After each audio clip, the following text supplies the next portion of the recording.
Doctors, are you growing your practice one revenue stream at a time?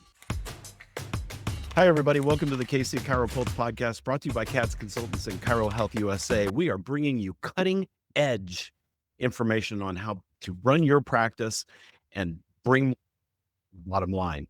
So, Troy, one revenue stream at a time. We're talking today about adding revenue centers, but there's a right way and a wrong way to add revenue centers. Yeah, there is. And quite frankly, we see people that have their practices maybe not quite where they want them to be, and they've kind of coasted for a little while. And then all of a sudden they try to throw everything at the wall and see what sticks. Yeah. And shiny thing. Because they saw somebody down the street doing it. And the first thing I look at when we look at adding revenue centers to practice, which I do think that's very important. I think it's way more important than it was 30 years ago. 30 years ago, if you had, a couple basic therapies and you were a good adjuster, that was all you really need, and maybe you started adding in some rehab or maybe a lot of shiny new gadget. We all had muscle stim and ultrasound. Yeah. And those are still viable today, but it's definitely what you would probably call old school. But here's the problem we run into. You got to figure out what your practice identity is first before you even think about adding a revenue center. So that is step one in the process is, what do I want to be? Am I a sports chiropractic? Am I working with kids? Am I more geriatric? Are you in a small town where you kind of have to be a little bit of everything? Sometimes that's what you do have to be. And that's kind of where I'm at. I'm a little bit of all those wrapped into one in a small town. But if you're in a bigger city, like, around this area, Kansas City or something like that, or maybe Fort Lauderdale or, down in your area in Florida, in a bigger center, you can definitely specialize in an area. And if you're going to do that, you need to decide where you want to go and then look at the tools that are available. There are a lot of cutting edge tools and some of them overlap, but you've got to look at what your return on investment is. And you've got to look at what the cost of the item is and where you're at financially. So there's a whole basket of things that have to be looked at with this. Yeah, they are. And before we open up that basket, let's take a quick break, hear a word from our sponsors, and we'll be right back to see what's inside the basket. In today's economy, every dollar counts. Families are facing tough choices, having to reconsider what was once essential to them. When it comes to healthcare, no one should have to compromise on their well-being because of financial constraints. That's where Chiro Health USA steps in, the solution for your practice. We understand the financial pressures families are under, whether they're insured, on Medicare, or paying out of pocket for treatment. By offering discounts on care, you can ensure that your patients can still afford the treatment they need. At Chiro Health USA, we're committed to making sure no family has to sacrifice their health due to financial hardship. We'll work with you to create a game plan that keeps your waiting room full and your practice thriving. And here's the best part. Offering affordable care not only benefits your patients, but also positively impacts your bottom line. So why wait? Join Chiro Health USA today and join the ranks of the most successful practices. Because when you put your patients first, everyone wins. Okay, we are back. We are talking about adding revenue centers. And Troy, you brought up a great point. There's a whole bunch of things you got to think about before you start adding services. And one of them, like you already brought up, is your practice identity. For example, if you're a pediatric practice, probably a disc decompression machine probably isn't the right thing for your practice. You also have to think about not just your identity, but how are you going to make this fit in? How are you going to build it into treatment plans? How is it going to fit in the office? All those kind of things. How are you going to communicate about it? You've got to really understand a lot of those things before you bring it in. If you're an insurance-based practice, is it reimbursable? If it's not reimbursable, how are you going to communicate cash prices to your patients so that they'll understand it and want to participate in it? So there's a lot of different things you have to really think about. Yeah, and I think you have to look at also up front, once you figure out your identity, and you brought up a good point. Sometimes we struggle when maybe we're an insurance practice to utilize cash products because we're not sure how to present those to the patient. And Right. so the first thing that I would explore in your practice is, do you have a bit of a poverty complex? Because that is really important when you bring a new item into the practice. You may be really excited about this new item, but you don't really think about pricing and you don't think about how you're going to negotiate that or present that to the patient.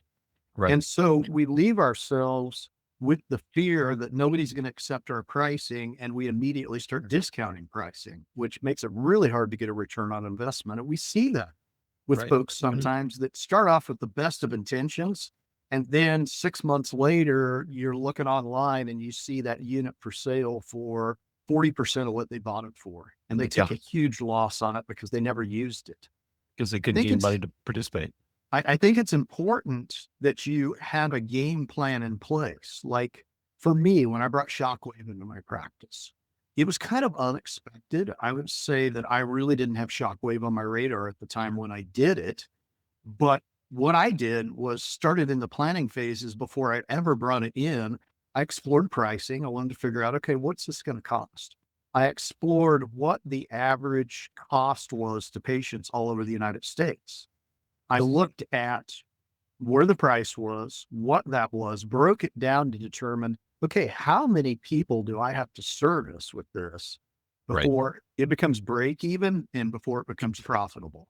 So that's the first thing that I looked at. And I did it well before. I didn't put the cart before the horse per se and just buy a piece of equipment and then try to figure it out. And I think most of you, when you're looking at a new piece of equipment, unless it's a few $100 thing that you just, hey, I'm going to buy a new activator. Of course, they Sure. cost more than that. The good ones do, but Right. let's say it's a $200 item and you're going to throw that in your practice. I don't think there's a lot of thought process involved with that. Or you have an old broken down table and you need to buy a newer table. You may look at that and go, well, there's not really a huge return on investment on this, but there may be, maybe it adds new functionality to your practice. Maybe you didn't have flexion before and now you do with this new table. So you can add those in. But I think it's important when we look at that, that we do sit down and look at the positives and the negatives. It's no different than getting ready to go buy a car. Do you go buy the car and then figure out whether you can afford the payment plan? Or do you look at payments and down payment and go, okay, here's what I can afford at this point, and here's the price range of what I could do. And then you look at that piece of equipment and go, wow, that's way outside of my price range. How would I ever make that work? So I think that's something very important at the beginning. Yeah. You have to do a profitability study and you have to sit down and you have to figure out, okay, what's the cost of this thing? How quickly can I pay it off at a price that I think I can reasonably charge patients? How many patients do I think I can put into it, build into their treatment plans? And what's the resulting net revenue that comes from that? And I've always said, when you're doing your profitability study, while this may not happen in reality, you should always look at, how can I pay this piece of equipment off within 6 months? Why? Well, that just reduces your exposure. It also tells you how much you're going to use it and what kind of long-term ROI, once it's paid off, you're going to continue to have from that piece of equipment, which is important, because don't buy it if it's not going to pay for itself. Don't buy it if it's not going to bring extra profit. That's what we're talking about, adding profit centers. So we don't want to create a profit center that has no profit to it. So we've really got to dig in and look hard at that. Here's the next key component. Do you have doctor, meaning you, and staff buy-in? In other words, don't buy a piece of equipment that either A, you don't really trust that it's going to work, and B, that your staff doesn't trust is going to work. They're looking at it going, that looks like hocus pocus. Now, with education, any Sure. piece of equipment can have staff buy-in. But if you don't buy into it to begin with, docs, if you're just buying it because you think it's going to increase revenue and you're not convinced that it's going to be just uber helpful for patients, for me, that's one of my first things when I look at a piece of equipment is, how confident am I that I'm going to be able to communicate to the patient what this is going to do for them? And then am I going to see visible results? Because if I'm not, and I think we're all concerned about that when anybody comes to us to sell us a piece of equipment, because they all say it's going to radically change your practice, right? Everybody says that. So you have to take that part with a grain of salt, but you have to know either through experience, like maybe you've already had that piece of equipment used on you, or maybe you know another doc that's using that piece of equipment that you can kind of use as a mentor and lean on, that has fantastic results in their practice, and it has revolutionized their practice, and it did it in a way that you can buy into. So buy-in is a big thing, but I think it's you and staff. No, that's very, very true. And when staff is communicating things about a profit center, a therapy, or whatever it might be, if they don't have a good impression of it, it's going to come through in their conversation to patients. And so, yeah, you have to be really careful. And it's no different than the staff member who never wants to get adjusted. How do you think they're going to talk about chiropractic care and you as a doctor? It's going to come through in their conversation. So yeah, no, you're absolutely right. Everybody's got to be involved in it. And I remember the very first laser I bought for my practice. One of my staff said, "Gosh, doc, I don't know. You can't really feel anything. I'm not sure how patients are going to respond to this." And the reality was everybody loved it. And we kept it so busy that we wound up buying 4 more of them. But you've got to look at all those angles and help your staff really understand it and where it fits into the practice. And if you do that well, then they become your hound dogs and start finding opportunities for you. Hey, doc, do you think this person would be good for laser? They're talking about foot pain today. And, they start really making those connections for you and with you. And a little golden tip with that is don't be afraid to spend a little money on your staff for training. Like I just sent 2 staff to Atlanta not too long ago for training, and they came back knowing as much as I did, quite frankly, about that piece of equipment and what it did. And it was fantastic because all of a sudden you're on equal footing with your staff on that piece of equipment, and they're as excited as you because they heard the same things that you heard. Yeah. And I think that's a really big step that either A, Huge. you spend the time, take a half day out of the office if you guys have to, do a planning meeting, and on top of that, do some education and be very specific, very in depth, and treat them with the same respect that you were treated when you bought the equipment, that you get all the information, you get all your questions answered. You'll be amazed by what the staff does with that information, because all of a sudden they're telling all their friends, and people are going, "You did what? Oh, you went to a training on it? That's amazing." And then they have the knowledge to talk about it rather than just, "Well, our doctor says blah, blah, blah." I don't know for sure because I've never tried it. It makes a Yes. huge difference from that standpoint. Yeah, no, that's very true. When you add any kind of a profit center into your practice, it's got to be all hands on deck. Everybody's got to understand it, believe in it, have tried it at least, and know how to communicate it to patients. Also, if you're going to add a new profit center in, here's another little, this is just a small piece. I mean, if you're adding a new ultrasound machine, yeah, you're going to throw it back in the therapy area. But if you're going to do something like, I'm going to use shockwave again, for example, because shockwave is a little bit louder, right? So I don't put him right in the therapy area where it's distracting to patients that are maybe laying back there maybe they're getting some stem, or maybe they're getting roller table. I use a lot of the old school stuff still. Sure. But maybe they're doing some things and they're pretty relaxed back there. And all of a sudden I fire up the shockwave. That thing's a little loud. So we put it in a special room. Well, when I looked at that room, I thought, what would make this room look like a spa treatment? So what we did was we searched, I used Facebook Marketplace, and I found a spa table, one of those that they do facials and stuff on, right? Oh, sure. Comfortable, looks really cool. And then we decorated the room to make it look like almost like a massage room. It smells good in there. It looks good in there. The lighting You is made it attractive perfect. to patients. Exactly. So the goal is when they walk in, they go, "Whoa, what is this? This doesn't look like a sterile environment. It looks cool. I want to try it." Yeah, I love that. And we did the same thing with our infrared. Our infrared sauna is a walk-in sauna. We have a refrigerator back there with cold drinks. We have towels rolled up inside there. It looks like a spa treat.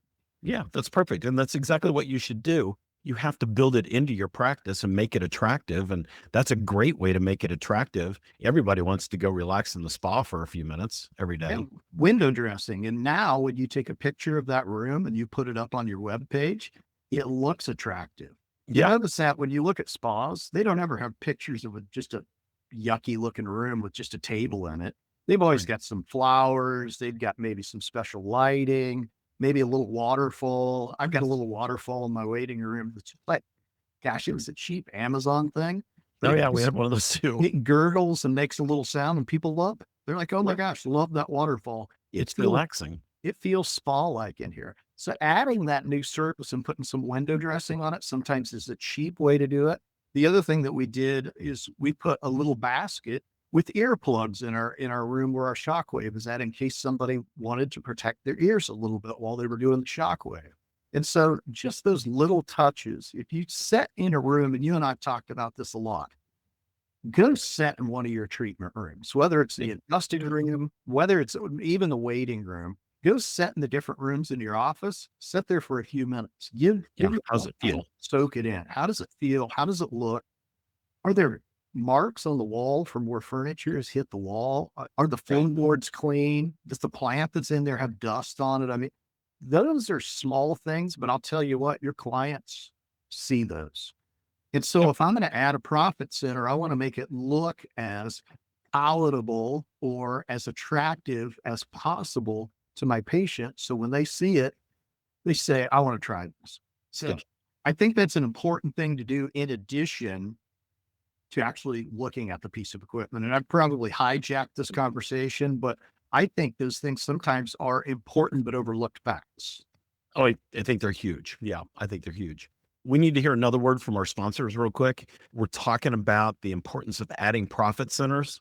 And I've got one more important thing we need to discuss when we come back. So I'll throw a little teaser there. We'll be right back.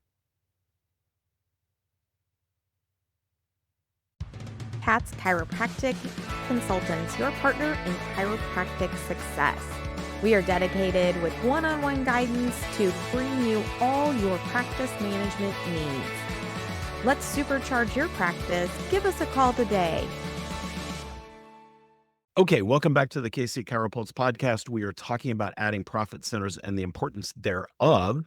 And one of the things that I wanted to talk about here at the end of the show, Troy, was the Can I whole guess? idea. Can I Sure. guess? Sure. Show me the money. No, that's You're- not it. You're Am I pretty close? much, you're close. You're close. So it kind of is show me the money, because I want to talk about diversification in your practice and why that's so important. And that's what adding profit centers does. It gives you diversified revenue centers where you can be more things to more people, which brings in more potential patients. It brings in more potential revenue. It brings in more potential profitability, which that's the show me the money standpoint. But it's incredibly important. You have to kind of protect your practice a little bit and insulate yourselves. So, for example, if you're an adjustment only, and I'm not saying there's anything wrong with it, but if you're an adjustment only practice and you're the only doctor that can do the adjustments, what if you go down? What if you blow out an elbow like I did and you're out of practice for 12 weeks? What happens to your practice? Well, if you have other things going, whether it's rehab, decompression, shockwave, whatever, then you still have services that can be going, because you can be there at the clinic, you can be overseeing things, but you can have staff helping you with those things in most states. So it's an important thing to really consider, because it does lend that extra layer of protection and diversification to your practice. And I think that goes right into the marketing side of diversification as well. We've always been chiropractors that have named our practices like Joe Blow Chiropractic Center, Joe Blow I think Family Joe owes me Wellness money. Chiropractic, Joe Blow, whatever. Yeah. And now we're seeing a little bit of diversification with that in cases where we highlight maybe other things first, and chiropractic, maybe not least of the bunch, but sometimes gets listed. Like sometimes I've seen practices that will advertise dry needling, Mhm. decompression, rehab, chiropractic. Yeah, I saw one the other Or- day that was laser spine and sport. Yeah. So you don't always have to put chiropractic as the lead in. And the reason I say that is there are folks that are looking for specific treatments, Yeah. but we'll call your office and go, and as unfortunate as this may be, it's the truth. they'll call your office and go, do I have to get chiropractic to get dry needling? Well, no, Sure. we offer many services. Sure. The doctor will meet with you and talk with you. And if he feels that it's appropriate, he might suggest that. And that's how you handle that situation. But I've seen practices that are doing that to where chiropractic isn't the lead banner.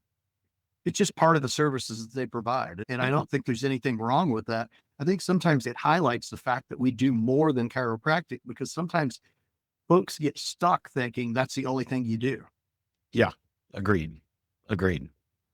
And, again, you have to think about that longevity of the practice too.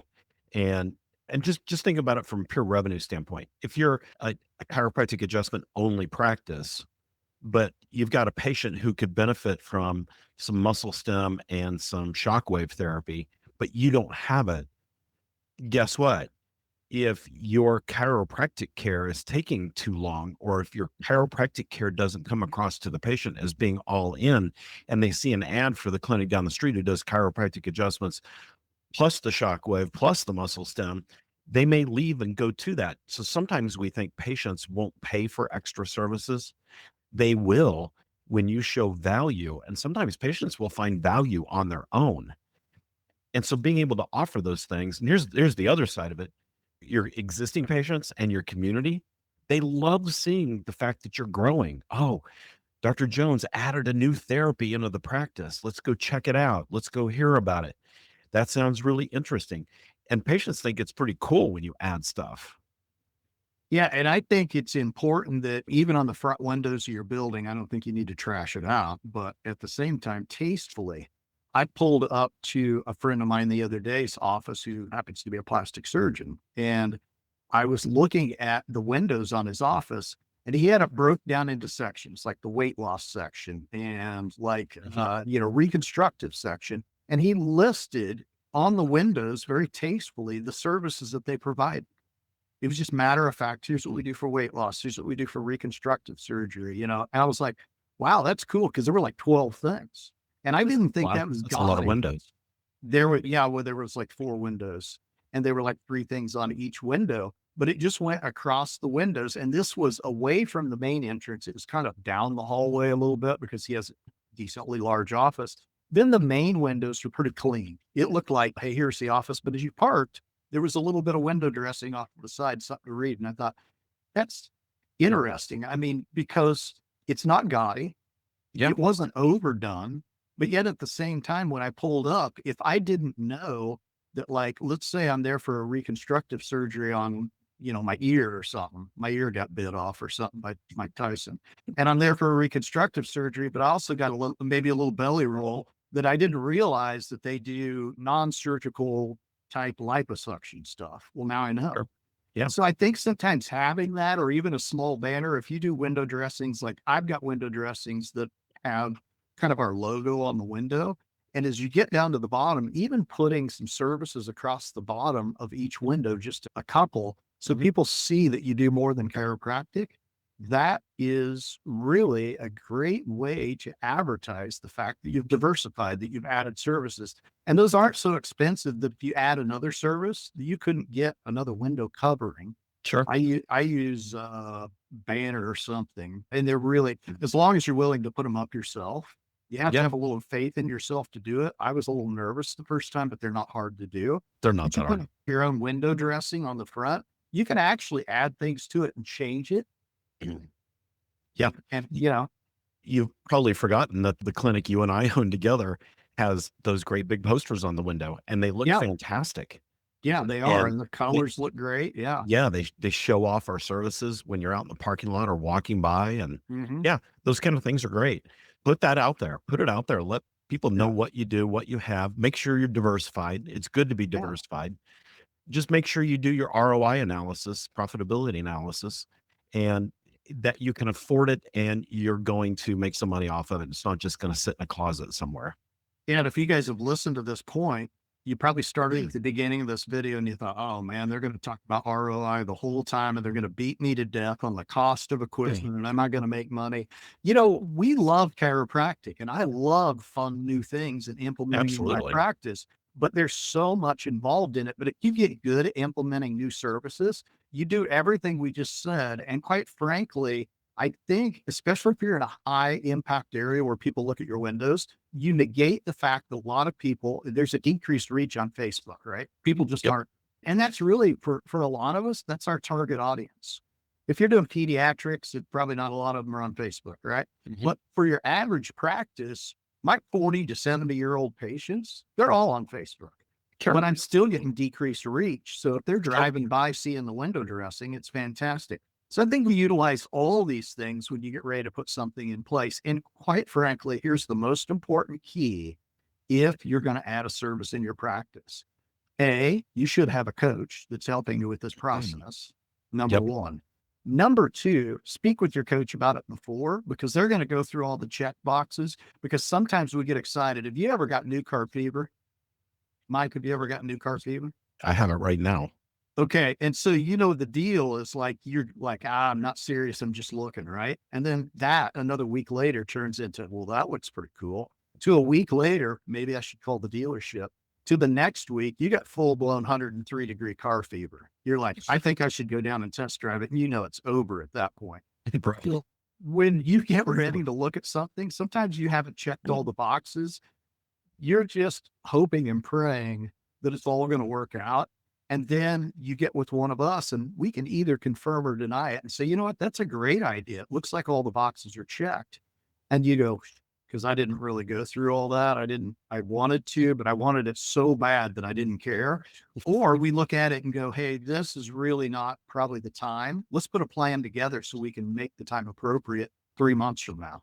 What do we need to do to get you to that point? And so I think having someone else look at your numbers and look at the opportunity is a really great way to solidify the process. And I think that's one of the most important things you're going to do.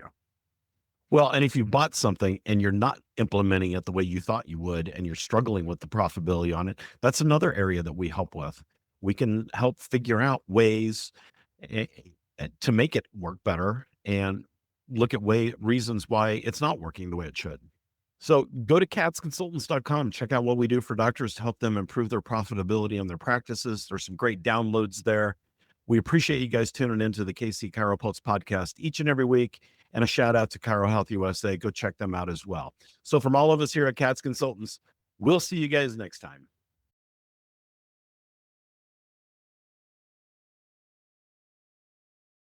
See ya.